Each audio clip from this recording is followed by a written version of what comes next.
Garrett Cole, mate! When did you become good again? Unbelievable. I love it, mate. Absolutely love it. You're almost worth about a quarter of your salary now. Yeah, oh, it's brilliant, brilliant. Keep it up, mate. You're going to be an all-star, and who knows? Maybe I can even trade you away.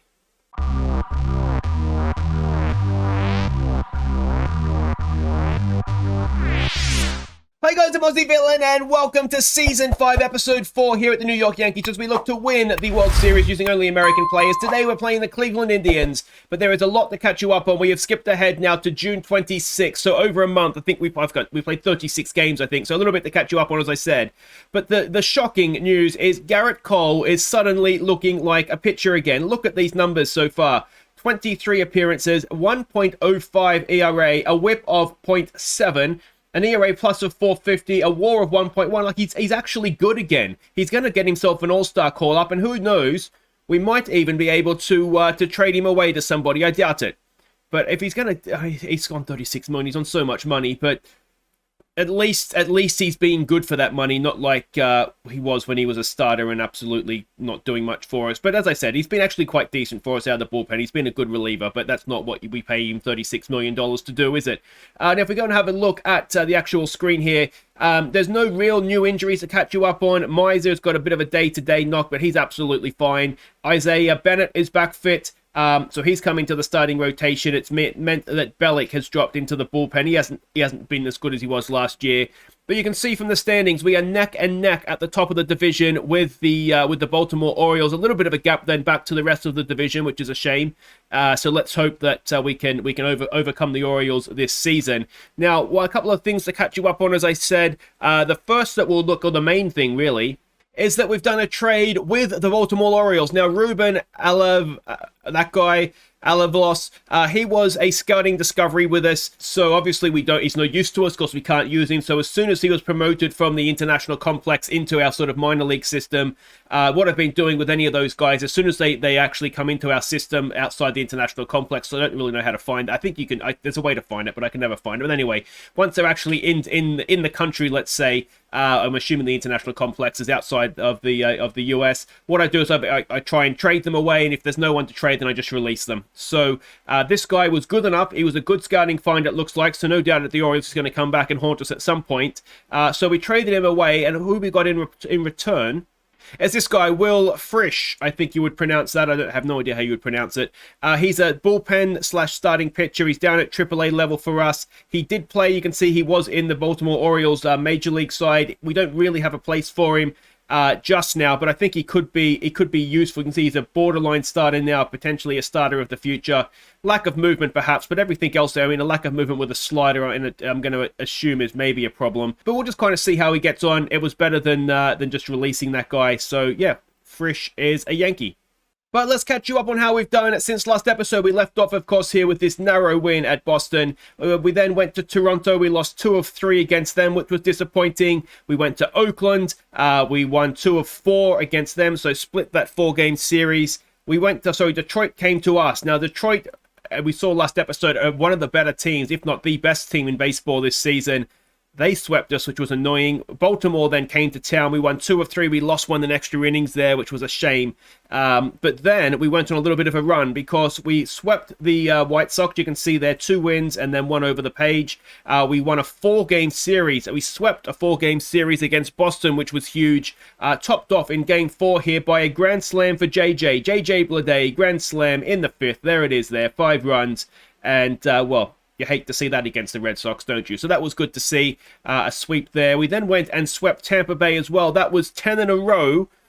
And then things started to go a little bit wrong for us. We got swept by the Twins. Not a good trip to Minnesota, that one. We had a trip to Atlanta for some interleague play. We split that series. Baltimore, we went there. We only managed an extra innings win against them. Seattle, we only won 1 of 3 against them. But thankfully, when the Cleveland Indians have come to town, we have won 2 of 3. So we've won 2 of 2 against them. Hopefully it won't be 2 of 3 because we're playing that 3rd game today. So if we look at the overall standings, we can see them there. The Tigers, as I said, are a very, very good team this year. So there's no real shame in getting swept by them, I suppose. But yeah, that is what it is. And you can see Corey Seager is still right up there this season in terms of RBIs and leading batting WAR, or each joint leading batting WAR as well.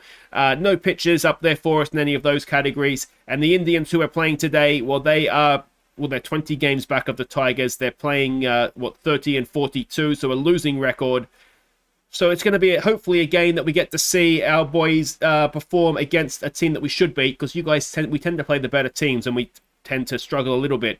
This is the pitching stats. We'll move FIP over next to ERA because I know you guys like that. And there's no real problem there. I mean, Jack Little he had a shocking start, if you remember, to the season. He still has a negative WAR. He is the concern, I'd say, right now. The person that's dropped out of the bullpen is, I should have mentioned this because Bellick has obviously moved in and Isaiah Bennett's come back in. But Cody Reed has gone back to AAA. He was not having a good year. But generally speaking, I mean, Nichols is he's youngster. He's in a bit of a slump. I think he actually gets the start today.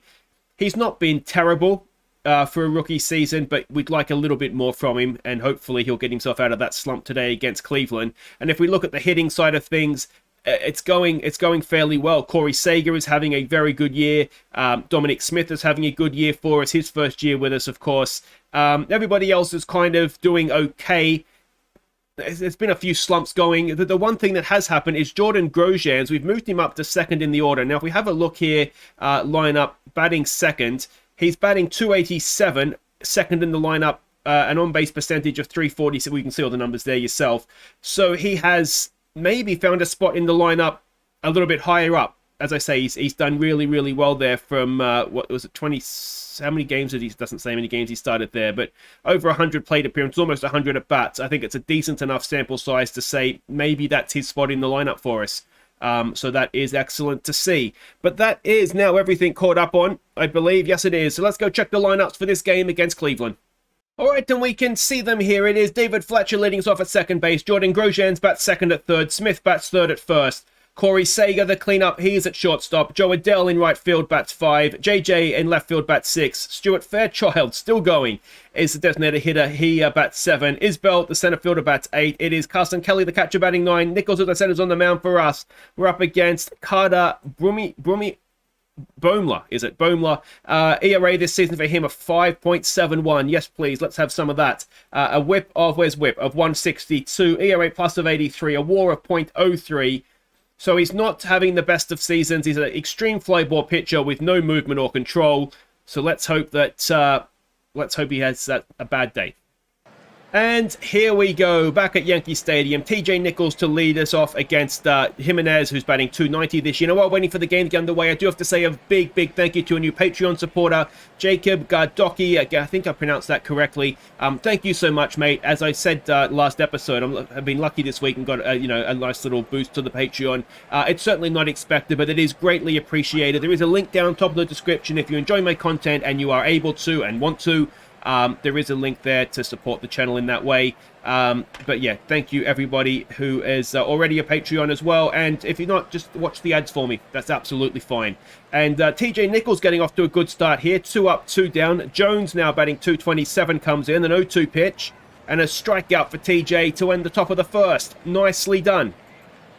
Let's have a bat. It's Fletcher batting .279 to lead us off. It's a 2-0 pitch. Now, since last episode, Fletcher has got his 500th career hit. He's going to add one more to that, so well done, Fletch. So 500th hit for the Yankees, I should say, if I could read my own writing here. Jordan Grosjean comes in now, batting .258.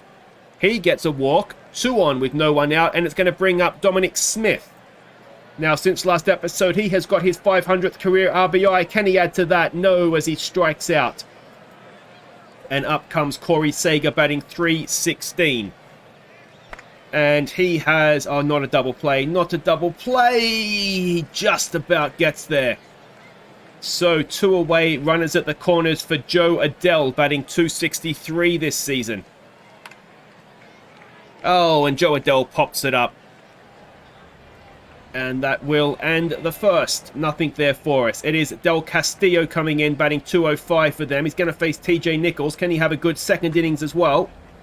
It's a good start. 1 pitch, 1 out. Ground out there to Fletcher. 1 away. In comes Jake Bowers now. He is batting .287 this season. A 2-2 pitch and a strikeout. Nicely done. Suarez now coming in, batting 375. So having a decent season, you would say. A 2-2 pitch, 2 out, no one on. And TJ Nichols, our young rookie starter, sits him down. And we're through 2 pitching innings. JJ will lead us off, batting 260. Now, JJ, since last episode, has got his 500th career hit. So well done, JJ. Gets a walk there, though, to lead us off. Fairchild, batting 226, comes in now. A 2-2 pitch. Just maybe starting to cement himself in the lineup. If he keeps hitting into double plays, he'll be back out of it very, very quickly. Fairchild, what? Why? All right, Isbell. Batting 216 this season. A 1-2 pitch on him. And Isbell strikes out. That's us done in the second. And it is still scoreless. It's Gamel coming in now. He is batting 287 this season. He's going to face TJ Nichols. And he's going to hit him, but straight to JJ. And that is 1 away. Ahmed Rosario batting 282. A full count on him. And a strikeout for TJ. How many is that now? 5 strikeouts through 2.2 innings. You love to see it. Kobe Jones. Is it? Oh no, Jacoby Jones even. That's a bit of a mouthful, isn't it? Batting 278 this season. Another strikeout for TJ Nichols. And that ends the top of the third. Carson Kelly now batting 257. He's been in decent form since last episode. Hitting a few home runs and he's just hit another one. Carson Kelly. Oh no, he hasn't. Settle down, Aussie villain, you moron. Oh, and that is 1 away. Fletcher now. First pitch swing. Fletcher, speaking of hitting home runs, he has hit, well, he smashed that straight back to the pitcher and got him caught out. But he's hit 6 home runs so far this season, which is already his equal best season in his career. And we're in June. So he is looking as though he's going to have a career year for home runs. But not much there for us in the third innings, despite me getting ridiculously excited for a catch in center field. In comes Jimenez to face TJ Jones. TJ Nichols even. That is caught by Isbell. That is 1 away for Josh Naylor now, who is 0 for 1 today. It's a 0-2 pitch, and it is yet another strikeout for TJ Nichols. 2 away now for Jones to come in, who's 0 for 1. I think they're all 0 for 1, aren't they? Oh, they're not now. Someone's got a walk. I think there already was a walk, wasn't there? No, that was... Oh, so he was on a perfect game until that point. Anyway, there's still the no-hitter. Del Castro comes in, or Del Castillo. He pops it up. That'll be caught out there by... who's in right field? Adele, of course he is. And that'll end the innings. Still scoreless in the top of the fourth. It's Dominic Smith to lead us off. He is 0 for 1 today. Did I say that Smith has got his 500th career RBI? I think I did, didn't I? I've got all these sorts of stats here, and I can't remember what I've said and what I haven't. But he strikes out there. Corey Seager comes in 0 for 1 today. A 2-2 pitch. And it looked very high. Oh, and it's an error by the third baseman, and that will get... that'll get Corey Seager to base. Joe Adele now comes in. He has got his 200th RBI for the Yankees since last episode, but he walks on a full count. 2 on, 1 out for JJ. And can JJ, who walked last time up, get us going here? It's a full count, and JJ, no, he's popped it up. And that'll be 2 away as the third baseman goes back to make the catch. And it's going to be up to Stuart Fairchild. Not, well, something you want to say too often, but Fairchild delivers. Oh, it's a wonderful hit, and it might even score 2. Right down into that right field corner. Are we going to have... Oh, it's a triple. No, it's not. It's a double. It's an RBI. Is he out at the plate? No, he's not. It's a 2 RBI double for Stuart Fairchild. He doesn't do much often, but no, that's harsh. He's been decent for us this year. Isbell now with 2 out, the runner at second. And Isbell grounds out to second base, and that will end the innings. But we've taken a lead. 2-0 to the Yankees after 4. And Nichols will continue to Bowers, who is 0 for 1. It's a 1-2 pitch. And it's another strikeout for TJ Nichols. 40 strikeouts now for Bowers. And it is Suarez now, who is 0 for 1, who comes in. Another 2-2 pitch. And you guessed it, another strikeout for TJ Nichols. That's 9. In comes Gamel. 0 for 1 he is today. A 1-2 pitch, and that will end the innings. We do have a relatively low pitch count on Nichols, just because he is young and it's his first year, to try and protect him a little bit. It's Carson Kelly, who I thought hit a home run last time up. This time he gets himself a single into center field. And that's a nice way to start the bottom of the 5th. It brings Fletcher up, who's 1 for 2. And Fletcher hits it well, but center field is there and makes a good catch. 1 away. Grosjean's now, who is 0 for 1. He walked last time up. This time he faces a wild pitch. Kelly gets himself over to second, and Grosjean's with a chance to drive in a run. It's a full count, and Grosjean's walks again. Sounds like an autobiography title, doesn't it? And it brings Dominic Smith in. 0 for 2. Dominic Smith strikes out. That's 2 away with 2 on for Corey Seager. Reached on an error last time. This time, another wild pitch. Runners go to second and third. A really good chance here for Corey Seager to extend this lead. It's a full count. And he draws a walk to load the bases, and it's going to be Joe Adele coming to the plate. 0 for 1. A 1-0 pitch. Can Joe Adele get onto something for us? Joe Adele, no, he grounds at the third. And that'll end the innings. How many times do we see loaded bases and not a run crossing the plate? But with 2 out, that's maybe a little bit harsh on us. It'll be TJ Nichols to Ahmed Rosario, who's 0 for 1. A 1-1 pitch. And a pop-up. And that's going to be yet another out for TJ Nichols. And that'll do it for TJ Nichols. 5.1 innings, 9 strikeouts, no hits. What a performance. And it's Jack Little coming on now. And I did sort of point out he's been a little bit disappointing so far. Can he see this across the line for TJ? That's a nice way to start. Ground out to second. Jimenez comes up to bat now. Was it Jimenez with a G? I've no chance of knowing that. And is that going to be playable? It's not. And JJ fields it on the hop. It's a 2-out single. And Naylor will come in now, who is 0 for 2 to face Little. He walks for 2 on, 2 out. Come on, Jackie boy. It's Nolan Jones to the plate. He is 0 for 1. It's a 1-2. And it's a strikeout, and that'll end the 6th. All right, new man for them now. AJ Smith Shawver, is it? ERA for him this season, 3.48. He's going to face JJ, who's 0 for 1. It's a 1-2 pitch. Come on, JJ. He has grounded at the first, and that'll be 1 away. In comes Fairchild, who delivered, didn't he? The RBI, 2 RBI even, double last time up. It's a 2-2 pitch this time. He strikes out. At least he got the hit when it matters. And it's Isbell now, who is 0 for 2, who comes in. A 1-2 pitch, and Isbell strikes out as well, and that'll do it for the 6th. And we'll go for the 7th. Little to face Del Castillo, who is 0 for 2. It's a 1-1. And it is going to be a leadoff single into left field. Bowers now, who's 0 for 2. An 0-2 pitch. There's a strikeout. 1 away. Suarez now, who is 0 for 2, comes in to face Little. Another 2-2 and another strikeout. Go on, Jackie boy.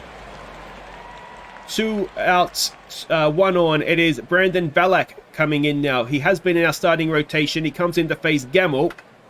And that should end the innings, and it does. And we stretch only 2-0 up, despite a wonderful pitching performance from our opener, or our starter, TJ Nichols. Carson Kelly will come in now. He's 1 for 2. And that might drop in, is it? Yes, Carson Kelly continues his stunning form with the bat. And it's a leadoff single in his 50th hit of the season as well. Fletcher now, who's 1 for 3. An 0-1. Fletcher, oh, it's not going to be a double, I don't think. It's not even going to be an out. It's an infield single for Fletch. 2 on with no one out for Grosjean. He's 0 for 1 today. He's got a couple of walks in there as well. And Grosjean hits it well. And it is off the top of the wall. But it's going to be an RBI double for Jordan Grosjean. That extends the lead to 3. No one out. Runners at second and third for Dominic Smith now, who is 0 for 3. A full count, and Smith strikes out. How many times is that today? Golden sombrero, 4 strikeouts for Dominic Smith. Tristan McKenzie comes in now with 1 out and 2 on. His ERA is just under 5 this season. Let's see if we can help him out with that. Get it over 5 for him, Corey. An 0-2 pitch, and Corey Seager strikes out. 2 away now with runners at second and third for Joe Adele, who is 0 for 2. It's a 1-2 pitch, and Adele strikes out, and again, we can't turn base runners into runs. Rosario will face Ballack now, who is 0 for 2, is Rosario. It's a first pitch swing. It's lined straight back to Brandon. He makes the catch, and that is 1 away. Jacoby Jones comes in now. He's 0 for 2. It's a 2-2 pitch. Ballack strikes him out. Excellent stuff, and Jimenez will come in now. He is 1 for 3 today, has only 1 of their 2 hits. And a 1-0 is grounded to Corey Seager. That should be easy at first. And we'll go and bat for hopefully the final time in the bottom of the 8th. JJ will lead us off. He's 0 for 2 today. It's a 2-2 pitch. And JJ gets it up the middle for a leadoff single. Excellent work there from our young left. He's not even that young anymore, probably, is he? Fairchild, who is 1 for 3. He strikes out on the 1-2 pitch. And it will bring Isbell in, who is 0 for 3 today. Only batting .213 now this season. Loose pitch will get JJ over to second. Isbell just having a bit of a difficult time of things. We do have Stowers on the bench. I've kind of started rotating them around a little bit. My general thought process as Isbell pops up is Isbell being a left-handed batter faces the righties and vice versa. So Carson Kelly now, who is 2 for 3, comes in with a runner at second and 2 out. And that is another loose pitch. JJ will go to third. And can we tack on an insurance run here through Carson Kelly? It's a 2-2 pitch. 2 out, runner at third. He watches it. And that will end the bottom of the 8th. We have a 3-run lead going into the 9th. Bellick will continue to Naylor, who is 0 for 2. And can Bellick close this out for us now? It's a 1-1 pitch. It's a ground ball. And that should be out at first. It is. And it's 1 away. Bellick to Jones, who is 0 for 2. It's another 2-2 pitch. It's a pop-up. JJ should have that. And they are down to their final out. Bellick to face Del Castillo, who is 1 for 3. It's a 2-2 pitch. Can he end it in style? Well, he can end it. Not in style. It's going to be caught out there by Adele. And we have beaten the Indians 3-0. So not the best performance with the bat, but what a performance from TJ Nichols. He is well and truly out of that slump of his now, isn't he? A wonderful, wonderful performance and a very good pitcher he looks to be as well. I mean, he's striking out, what's that, almost 13 batters per 9 innings pitched. Surely he's got to be up there in strikeouts amongst pitchers, doesn't he? 90, so he's right up there. He's just off the top 3. But we can see that win has put us to the top of the division as the Orioles have lost. So that's good to see. And, yeah, well, it's just been a good day all round, hasn't it? So that'll do it for today, guys. If you have enjoyed that, do make sure you hit thumbs up. Don't forget to subscribe if you're new. And we'll be back next time, post-All-Star break, to take on, we'll obviously review the All-Star break. There's going to be the first-year player draft to review as well. And then we'll take on the Rays. If you're interested in how the All-Star voting is going, it's not going too well for our guys. Matt Olson, maybe we should have given him one more year. He's turned into a good player when we traded him away, hasn't he? But Corey Sager is top amongst shortstops. If we keep going down, Joe Adele is there amongst designated hitters, although he's playing in right field for us just now. We have Tyler Marley, 5th amongst starting pitchers, and Gerritt Cole, look at that, top of the relievers in terms of voting. And yeah, long may that continue for him. Until next time, guys, I've been Aussie Villain. Take care.